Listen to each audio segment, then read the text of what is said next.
And welcome everybody out here at the Baihai Hut, the world famous Baihai Hut. So this is the first episode of the 5th season of our History of a Drink. And we're doing something a little bit different this time. I was just explaining to the folks here, we're actually going to go on a tour around the Caribbean talking about one of our favorite alcohols, which is rum. And all the different places, we got a little bit of some stops as we're going, kind of like Indiana Jones when you saw him in the flying around the map and looking at the different places, the spots that we had. So tonight, we're actually going to get started in our own backyard. You got to start someplace, which is actually Florida. Right.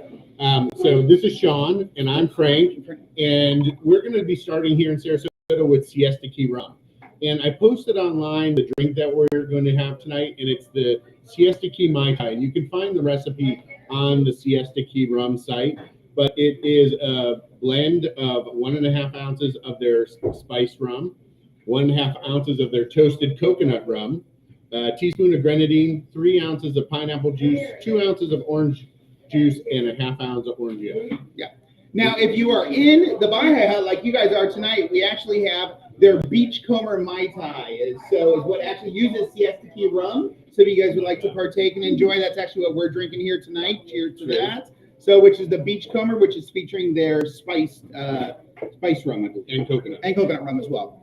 Yeah, so we have examples of the bottles that you can see, and these are their new bottles. They had to get, during COVID, a new distributor for bottles, and so it's a little bit different from their old ones if you're looking for them. Yep. So today we really want to talk about the history of the sugar industry here in Florida, because the rum industry in Florida really restarted about 25 years ago or so. Because of the sugar industry being really blowing up here in the 80s and stuff. Well, now, but it didn't, I would say it restarted back then, but I mean, rum goes back much further than that. Right. So. But most of the sugar of the rum was coming out of the Caribbean, as we're going to go and see, because the labor was cheaper there, and the labor was cheaper. Mm-hmm. So, and they had slaves back in the day and all that kind of stuff. Yeah. So, when we really look at it, we saw that they tried to grow sugar here all the way back at St. Augustine in 1565. Okay. And then the first commercial one was at New Smyrna Colony. So sugar wasn't natural to Florida. No, sugar is indigenous to Africa and the Far East. Okay. So they tried it there, but it was so much cheaper to grow. And one of the big things about it is you have to make sure that it doesn't freeze. Because if sugarcane freezes, then the crystals don't form in the juice when it's being pressed and distilled and expressed out. Yeah, and so that's the key to it, right? So here in Florida, it's almost like a magic line that, I mean, really you can't go above that, because if you have any type of freezing of that, even St. Augustine sometimes get freezes. Yeah, and really that line is kind of Lake Okeechobee. Yep. So the bulk of it is grown south of Lake Okeechobee in West Palm County. West Palm Beach County, okay. Yeah. And at first it wasn't successful, again, because of the freezes, but once they figured that out, then they could really make sure that they were growing it. And in that area, we're going to talk about it because they have what they call the Florida muck. They have Florida muck. So this is south of Okeechobee. This is the things. Yeah. And what is that area? What are some of the towns there? There's 2 big towns there, Belle Glade and Pahokee. And we'll talk about the 2 of them because they have a huge football rivalry, and it being football season right now. Which Belle Glade and Pahokee are really kind of out in the middle of nowhere. For those of you guys who aren't from Florida or are on the internet, it's really out, very desolate. A lot of migrant workers, pieces like that. But the one thing I always loved about Belle Glade, so they actually have their motto for their town is, her soil is her virtue. Yeah. Yeah. And it's this deep, rich soil that they have been growing crops there for a long time. Pahokee in the 1920s and 30s was where most of the crops that were sent up north in the wintertime were grown. And they said the city was 24 hours of the stuff being shipped out in the wintertime. Gotcha. But our sugar industry really took off here when Cuba had its revolution and Castro took over. Okay, and when was that? That was in 1959. Gotcha. And we see that there is a pair, our family called the Fondue family, who's going to come here. The Fondue family? Not Fondue. Ah. Fanjul. All right. All right. So they're going to come here, and it's a pair of brothers, and they're going to start with 4,000 acres. And today they have well over 200,000 acres. And that's in that West Palm Beach Correct. County. And so they came over from Cuba after the revolution. Yeah, and they're the largest privately owned sugar company in Florida. Gotcha. So they were born, the family was born in Cuba. The father made really their industry on sugar and on real estate. Then with that, they came over here, and today they have Domino Sugar. Okay. Florida Crystal. Mm-hmm. They have C&H Sugar, which I've never heard of. I've never heard of that one either. But Red Path Sugar, okay. Right? And then they own American Sugar Refining. And these are all the sugars that basically go all over America, are really right in our backyard. Yeah. Now, what's interesting is they also have a whole bunch of plantations in the Dominican Republic. And they have been cited, and people complain about them because they say they're using child and almost slave labor on those. And their center for that is La Romna in Dominican Republic. And they actually built their own international airport there. And all of the resorts around there are run by them as well. And then it's surrounded by the sugarcane fields. So very a monopolization. Yeah. Now, these brothers are actually parodied in one of our favorite authors' books. So that'd be Tim Dorsey? Not Tim Dorsey. No, Carl Hyacin. Carl Hyacin. Yeah. So if you've read the book Striptease, seen the movie Striptease as well, yeah. The two brothers that are in there, they're supposed to be these two brothers here. And they're parodied in the movies because there's a lot of things about them not only being involved with the sugarcane, but also possibly illegal activities and also government. Yeah, exactly. Yeah. So that's really interesting. One of the interesting things I found about them is they actually have two charter schools that they run in West Palm Beach County. Okay. They have it's called the Glades Academy, which they started in 2001, and it has about 200 middle school age kids. And then they have the Everglades Preparatory Academy, which has about 600 kids in it. Yeah. So, and both of these are in Pahokee, and so it's kind of interesting to see what are they trying to get into that industry. Who knows? So, but that was something interesting about them. Yeah. Now, when we look at the sugar that they make, all right, there's three major kinds. There's turbinado, there's brown, and there's granulated. Yeah. All right. So the turbinado is the first group that comes out of it, and that's just partially refined. Just only the surface molasses is washed off. Rough sugar. Yeah. And then we have the brown sugar, which then they take and they put some of that molasses back into it to give it that flavor. Okay. And then finally, the last step of processing is that white granulated sugar. Gotcha. All right. One of the biggest byproducts of this, though, is molasses. And so that's what they're pulling out of that sugar to make the pure refined stuff. Exactly. And so molasses, though, is used for a lot of other things as well. It's used in baking, brewing of beer, and then it's used a ton for animal feed ingredients. But we know it best from the distillation of rum. Distillation of rum, exactly. And so that is when you go to the liquor store and you buy rum that's spelled R-U-M. Yep. That is made from molasses, right? Compared to, we're going to go to some of these French Caribbean islands like Martinique, and they have rum Arbicola, which is R-H-U-M. So, which is still made from sugarcane and in the same family, but it's not exactly like right. It's only made from the pressed rum. Gotcha. Or the pressed juice. Now, you remember when we went up to Georgia and we went to Richlands? Yeah. They do the same thing. Yeah. So, and they grow their sugar cane up there. All right. So let's get on to Belglade, which its nickname is Muck City. And these so Belglade and Pahokee, these are the two towns that are south of Okeechobee, where most of the sugar is grown in West Palm County. And they had a bad start early on because there was a huge hurricane in 1928 that came and it caused this massive flood out of Lake Okeechobee. It wasn't the surge waters from the ocean, it was Lake Okeechobee. And it sent a wave of water that was 20 feet high, almost 80 miles from Lake Okeechobee south. And it killed over 2,000 or 3,000 migrant workers and stuff in there. But even after that, people came back because they could keep growing and growing and stuff. And there's been 2 documentaries that have come out about it, and that one's called Chasing Rabbits, which came out in 2000, and the other one is called The Rabbit Hunt. Mm-hmm. And do you know anything about that? No, I don't. So when they are going to process the sugar cane, they burn it, right? So they can get to the stalks and stuff like that.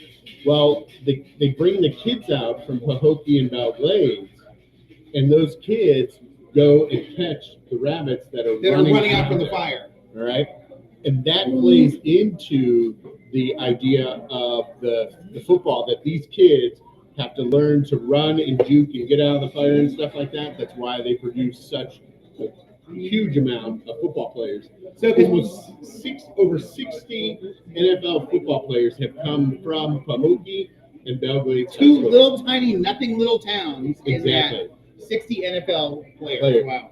The most famous one that you probably is San Antonio Holmes, who was the MVP for Super Bowl 43 for the Pittsburgh Steelers.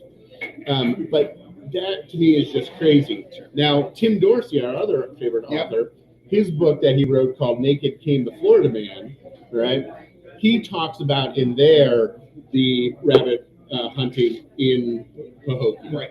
And it's a really interesting story, and he tells a lot about this and ties in the flood and all that kind of stuff. So if you have the opportunity, that's a great one to watch. Yeah. And this is the area where Siesta Key Rum gets its molasses. So Siesta Key Rum is our local rum. That's the one who actually we're talking about tonight. We've got our matching shirts on, and we're talking about that in our drinks and our stuff. Is a local rum here in Florida, and a little bit about their history. Yeah. So they started in 2007. Yeah. Right. And they're actually called Drum Circle Distilling, okay. Kind of homage to the Drum Circle out on Siesta Key. And they've been producing rum since 2010. So they are coming up on their 15th anniversary. And the owner of it is Troy Roberts. And this is a family-run business. You can go there today. He's there almost every time that we've been there. His sons work there. His wife. Really his dad has built tons of the stuff there. And there's actually a tie to the Baha'i Hut there. There is. So they actually have the Baha'i Hut, which is where we're at. Historic is the oldest tiki bar in all of Florida. Their original bar before they did the remodel is actually located in their tasting room at Siesta Key Rum. Yeah. So you can go belly up there and be just at the Tiki Hut as well. And what's interesting about them is they locally source as much of their stuff as they possibly can. So the molasses comes all from here in Florida, and then the spices and stuff come directly from the places that they're grown, because they don't use artificial sweeteners and stuff like that. The thing that I found this quote from Troy in an interview with gotrum.com. It said, "I would consider myself a master infuser.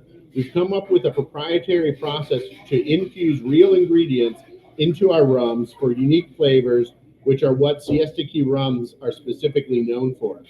And their spice rum, their toasted coconut, and their coffee rum are just incredible with that." But that's the one thing they pride themselves. They don't use any artificial flavorings or artificial sweetenings in that rum too, which also is one of those things that causes that horrible hangover the next day from some of the other ones. But you don't get that with Siesta Key Rums. Yeah. One of the other things they're known for is their special labels. So initially, when they came out, they weren't allowed to sell any at the distillery. They couldn't. They could only sell it at the thing. Through a distributor at a liquor store. Then the law changed, which allowed them to sell 2 bottles per label at the distillery. So what they started doing is at Christmas time, they have a Christmas label. And then they did. So they go around and they make it to where you could get different labels, meant that you could get different bottles for what it was. They did a thing with Moat where they came out with 4 different bottles with Yeah. a manatee, a shark, and two other Yeah. local fish on there. And it's really interesting to see the different labels and stuff like that. Yeah. Now they have made 7 different types of rum. Yeah. Right. They have 4 of them that they do every day now. All right. And if you go there, you can get. So they're most famous for their spiced rum. And it is made with the real spices, and then it adds a little bit of honey for sweetness. Right. Then their other one is toasted coconut, which they will use raw shredded toasted coconut in there to infuse it. And then the base for it all is their silver rum. So everything is down. Now they used to do a gold rum, but they don't make that anymore, and that's barrel aged. Yep. And the reason for that is they have a special gold rum that they call Distillers Reserve, and they come out with that once or twice a year. Because they pick different barrels to actually to travel around with. So they use a method where you are blending the rums from different barrels to get that flavor, and you're always adding some younger rum into it. And then my favorite of them is their beer barrel series. And so they work with local breweries, and they age a thing of spiced rum in there, and then they send the barrel off to a brewery. The brewery puts a beer in there, ages it in there, then bottles that, and then they send it back, and they put it in there, and they keep doing it until the... And it's all local breweries, too, which is great. So they're keeping everything local here in Florida, Sarasota, in the area. Yeah, so that one's my favorite. And each individual bottling has its own unique taste. There's no two that are the same. And I think they're close to 20 different bottlings that they do. Because all of their labels are hand put on, and they are numbered for whichever batch they come from. And for everybody here, and then also to everybody, on the internet, if you do make it to Sarasota, they do an amazing tour process for you guys to go and actually, you can take a tour of the distillery, check it on out, see, get a tasting of what is there, and really look and see where this is coming from. And their final rum that is their newest is their coffee rum. And it took them a long time to come up with this, I read, because it's not a liquor or a liqueur. It is more like a cold press coffee, but instead of using water, they're using the rum to do it. So, and those are sourced out of Colombia from specific farms, and so they really are controlling what their quality is getting and everything, and the roast that they want, and so for the consistency. So that's our show for today, is looking at Siesta Key Rum. Please come down if you're here in Sarasota and try it out. If you can't get there, come here to the Baha'i Hut and try out their multiple drinks that they have.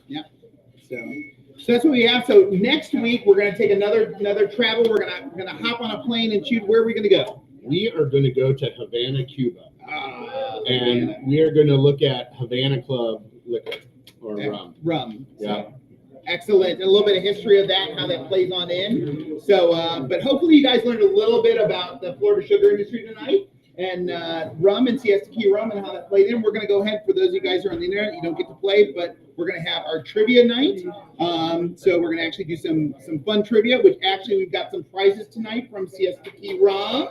So they are going to do some stuff for us too, but have a great time. So for those of you who are on the internet and you want to play, we have started putting up our trivia questions at historynadrink.podbean.com. And last week's questions are up there. And every Tuesday from here on out, the episode or the trivia questions from Monday night will be up there. And then on Thursday, I'll do one of the older editions until I run out of them. And catch on up. So excellent. Why don't you put that in the comments? I have it on the screen. But also, like I said, not as much fun as doing it here live. So, and the prizes are much better. Yeah, so the prizes. All right. So excellent. Thank you guys very much for coming on out, and we'll see you next week.